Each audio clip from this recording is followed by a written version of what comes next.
Hi friends, welcome to Yuga collections. இன்றைக்கி நம்ம இந்த வீடியோவில் என்ன பார்க்குறோன்னா முஸ்லீம் தசர் சாரீ.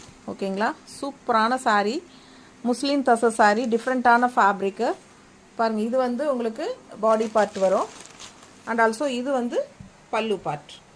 அப்புறம் ப்ளவுஸ் வந்து உங்களுக்கு ஸ்ட்ரைப்ஸில் வந்துடும். ஓகேங்களா, ஸோ நம்ம இதில் வந்து நிறைய கலர்ஸ் இருக்குது. இதோட ப்ரைஸ் வந்து உங்களுக்கு பார்த்தீங்கன்னா 1000 rupees வருது. ஓகேங்களா, சூப்பரான கலர்ஸ், கான்ட்ராஸ்ட் ப்ளவுஸோட கான்ட்ராஸ்ட் பார்டர்ஸோட வருது பாருங்கள். ரொம்ப அழகான கலர்ஸ், செம்மையாக இருக்கும். நார்மல் வாஷ் தான், ரவுண்டாக 1000 rupees வருதுங்க. முஸ்லீம் தசர் சாரீ, சித்தாந்த் பிராண்டில். ஓகேங்களா, சித்தாந்த் பிராண்டட் ஐட்டம் இது. பாருங்கள், செமையாக இருக்கும். கலர் காம்பினேஷன் சூப்பராக இருக்குது. கேட்லாக் கூட நம்ம பார்த்துடலாம், உங்களுக்கு ஒரு ஐடியா கிடைக்கும். ஓகேங்களா, பிடிச்சவங்க ஸ்க்ரீன்ஷாட் எடுங்க, வாட்ஸ்அப் பண்ணி புக்